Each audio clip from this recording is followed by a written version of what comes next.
What if you could drink only one cup of water today? No refills, no secret stash, just one simple cup that must carry you from morning to night. Picture it for a second. The cup is in your hand. Your mouth is a little dry. Your day stretches long. Where does your first sip go? Do you gulp because you are anxious? Or do you wait because you want to be wise? Do you share a little with a plant you love? Do you save a little for someone else? In that small circle of glass or steel or clay, your values would appear like a reflection.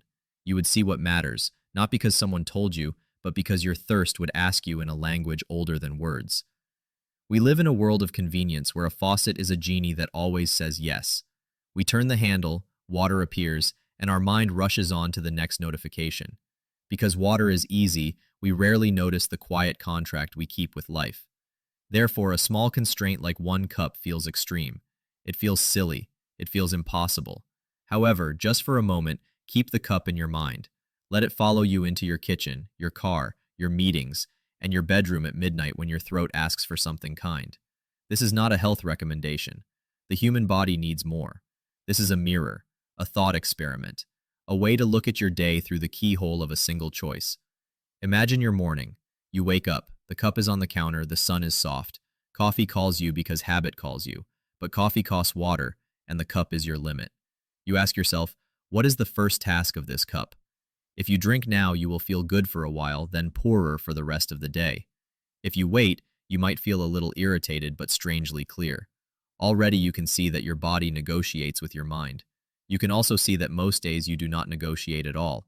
You just act. A small pause opens a door that has been shut for years.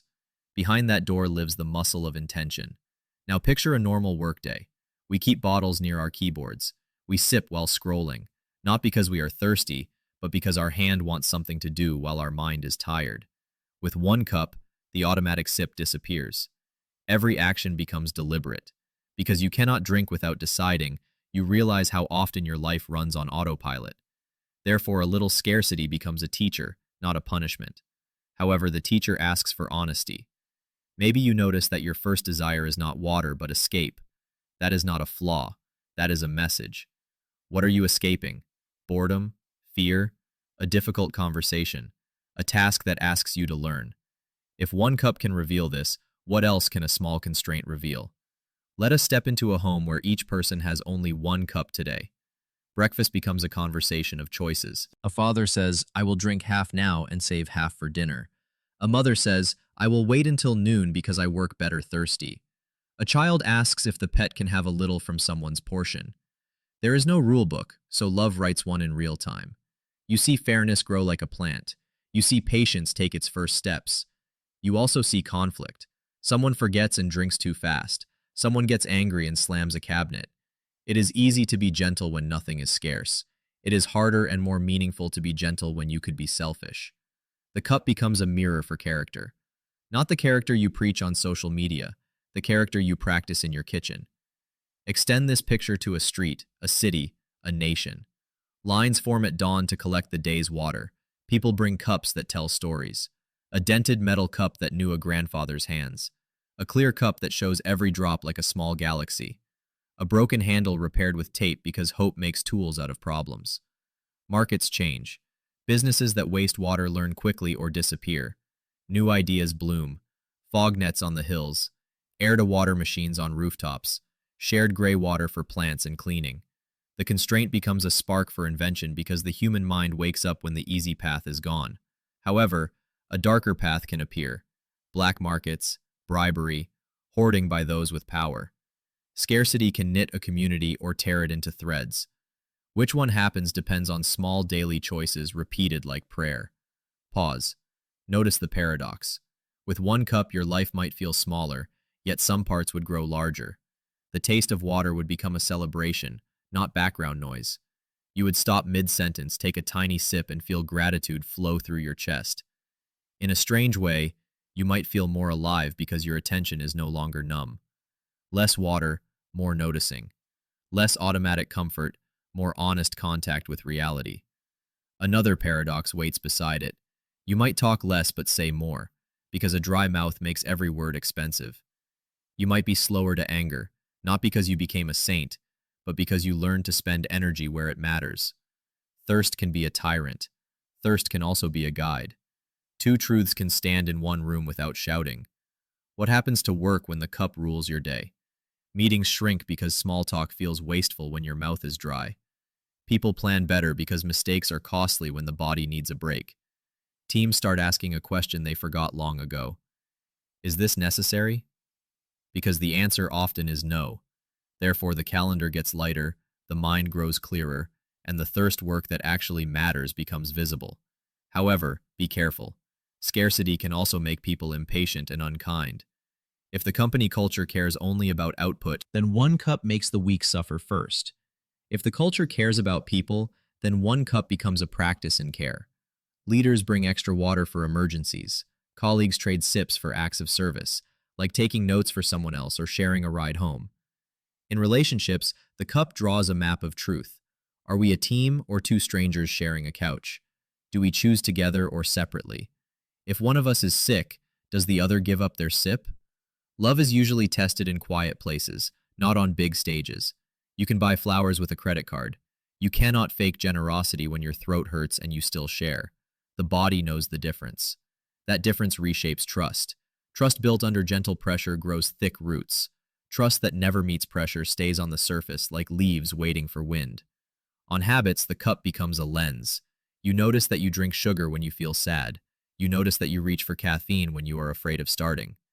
You notice that showers or long baths sometimes mean I do not want to think. With one cup, you rework your routine. You replace the bath with a short wipe down. You replace the casual drink with a walk and 3 deep breaths. You replace scrolling with a page from a book. Because water is limited, you develop rituals that cost less but give more. Therefore, you discover that many comforts were not truly comfortable. They were distractions wearing warm clothes. Let us talk about health with care and clarity. The body needs water. This thought experiment is not a manual. It is a mirror. However, mirrors can save lives by showing us that we are not paying attention. When you actually notice your thirst, you notice your deeper needs. You notice your sleep debt because dry mornings often belong to short nights. You notice your salt habit because certain foods steal more water from your body. You notice your stress because anxiety makes your mouth dry even when you are hydrated. Noticing is the first step in any change that lasts. The cup teaches noticing because every sip asks a question. Is this the right moment? What am I trying to fix? What am I trying to avoid? Who am I becoming? One sip at a time. Let us explore 3 paths your day might take under this rule. In the first path, you decide to use the cup in the morning. You drink slowly in the quiet, you feel grounded, and you ride that calm through lunch and into the afternoon. By evening, you are parched, but you also feel proud that you chose your rhythm and kept it. In the second path, you ration like a careful accountant. A small sip with breakfast, a small sip after a difficult task, a small sip before your commute, and one last sip while brushing your teeth. You make a tiny ceremony out of each moment, and that ceremony builds a spine for your day. In the third path, you spill half the cup by accident at noon. You are angry, you want to blame the world, then you smile at the absurdity and you learn a lesson you will never forget. Plans can fail. Character begins at the moment after failure. Each path contains success and struggle, and each path shows you something you could not see when water was a background song. Consider the ethics of a world where everyone gets just one cup. Who decides the size of the cup? Who enforces the rule? What about elders, children, people with illnesses, people whose work needs more hydration? Real fairness is not sameness. Real fairness listens to context, and that requires humility. You might resist this entire scenario because it feels cruel. That resistance matters. It tells you that compassion is one of your core values. Good. Keep it close. Others might say humans adapt. Our ancestors survived deserts and long winters with fierce creativity. That is also true. Both truths live together. Compassion without courage can become helplessness.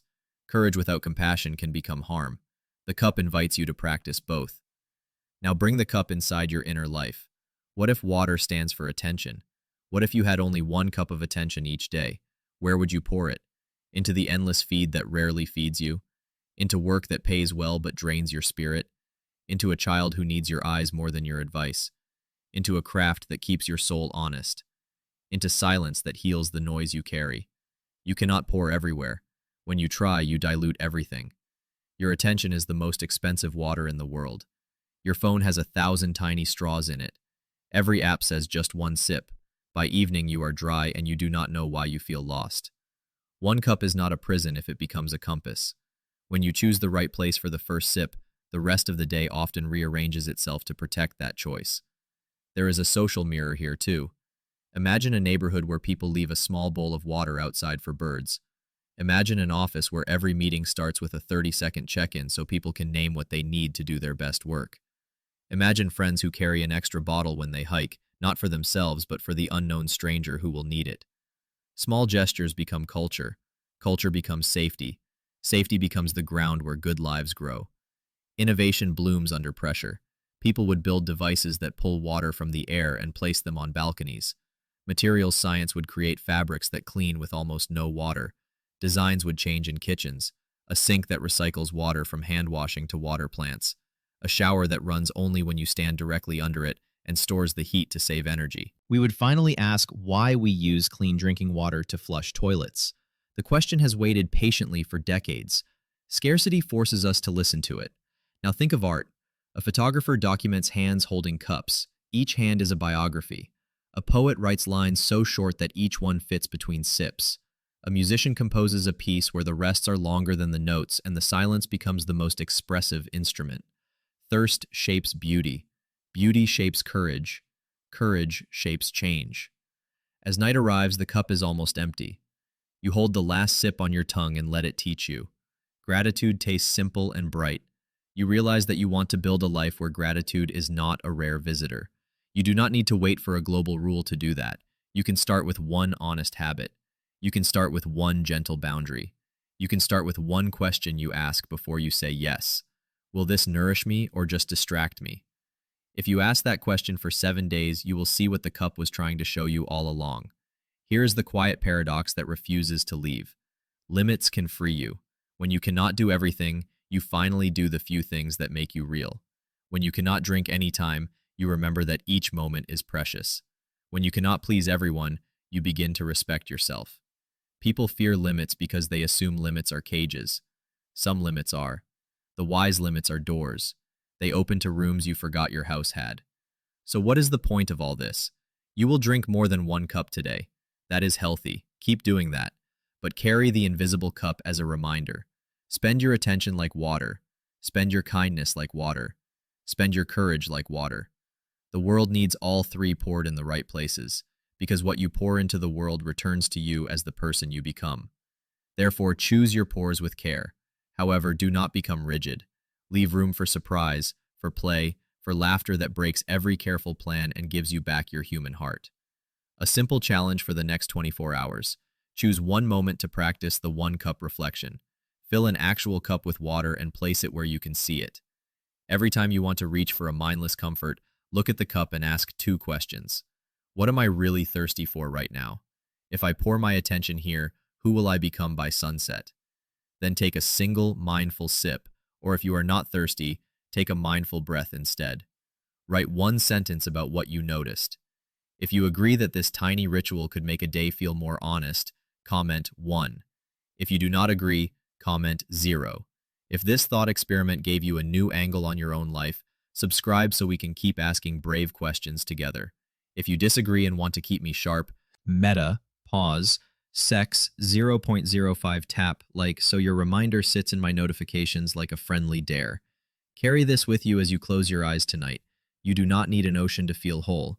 You need a clear cup and a clear choice. The final sip of the day is not water. It is the person you are becoming.